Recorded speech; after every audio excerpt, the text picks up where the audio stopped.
उम्मीद सामाजिक आणि शैक्षणिक संस्थेचा तिसरा वर्धापन दिन सोहळा विविध मान्यवरांच्या उपस्थितीमध्ये संपन्न झाला। गेल्या अनेक वर्षापासून उम्मीद सामाजिक आणि शैक्षणिक संस्था समाजातील गोरगरीब नागरिकांच्या मदतीला विविध उपक्रमांच्या माध्यमातून जात आहेत। सल्लागार उल्हास कारले आणि अध्यक्ष अजिता कुमठेकर यांच्या मार्गदर्शनाखाली विविध सामाजिक उपक्रम राबवून सामाजिक बांधिलकी या ट्रस्टने जपली आहे। या ट्रस्टच्या माध्यमातून केवळ ठाणे शहरात नव्हे तर इतर भागात देखील गरजूंना मदत केली जात आहे। एवढेच नव्हे तर महिलांना सक्षम करण्याकरिता विविध प्रकारचे कौशल्यपूर्ण असे उपक्रम देखील येथे राबवले जातात। आरोग्य, शैक्षणिक, पर्यावरणपूरक उपक्रम राबवून गरजूंना उम्मीदच्या माध्यमातून राबवले जाणाऱ्या उपक्रमांना मदत करण्याकरिता अधिक हात आता जोडले गेले आहेत। तर या संस्थेचा तिसरा वर्धापन दिन सोहळा सर्व सदस्यांसह साजरा करण्यात आला। हे कार्यक्रमास प्रमुख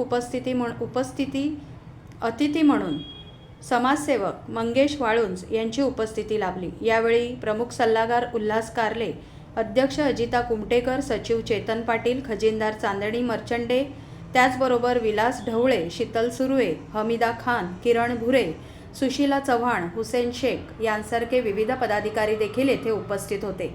उपक्रमांमध्ये मदतीचा हात देणाऱ्या मान्यवरांचा या कार्यक्रमाच्या माध्यमातून सत्कार करण्यात आला। आज मला सांगायला खरोखर अभिमान वाटतो की महिला सक्षमीकरण ह्या मुख्य मुद्दा घेऊन जे अनेक प्रकल्प केले आणि त्या महिलांना, उपेक्षित महिलांना काहीतरी कामधंदा, स्वयंरोजगाराचं आणि इन्कम मिळण्याचं साधन मिळालं।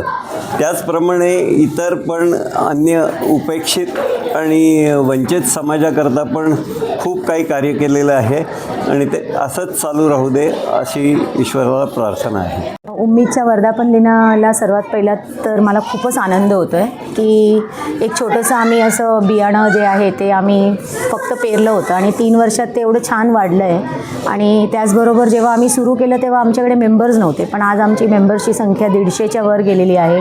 आणि आम्ही प्रोजेक्ट्स पण या 3 वर्षामध्ये नाही म्हटलं तरी साधारण 30 ते 35 लाखाचे विदाऊट एनी मेंबरशिप फी किंवा हे पैसे नसतानाही क्राऊड फंडिंगवर आम्हाला लोकांनी आमच्यावर विश्वास दाखवला आहे आणि आम्हाला उम्मीदला खरंच अगदी तळागाळापर्यंत घेऊन जायचं आहे आणि जास्तीत जास्त लोकांना जे समाजाचं देणं आहे ते समाजाचं देणं जे आहे ते देण्याची जी इच्छा आहे ती आम्हाला पूर्ण करायची आणि मॅक्सिमम लोकांपर्यंत पोचून जे काही आम्हाला समाजासाठी करता येईल ते करायचं आहे। Thank you so much. खरं तर सांगण्यासारखं म्हणजे बोलायला गेलं तर फारच भरपूर आहे, कारण का आज तिसरा वर्धापन दिन आहे आणि हा असा वर्धापन आहे, हा अनोखा वर्धापन दिन आहे। आपण ज्या वर्धापनाला दिन जातो तेव्हा वेगवेगळे कार्यक्रम असतात, पण हा वर्धापन दिन हा देणारा आहे।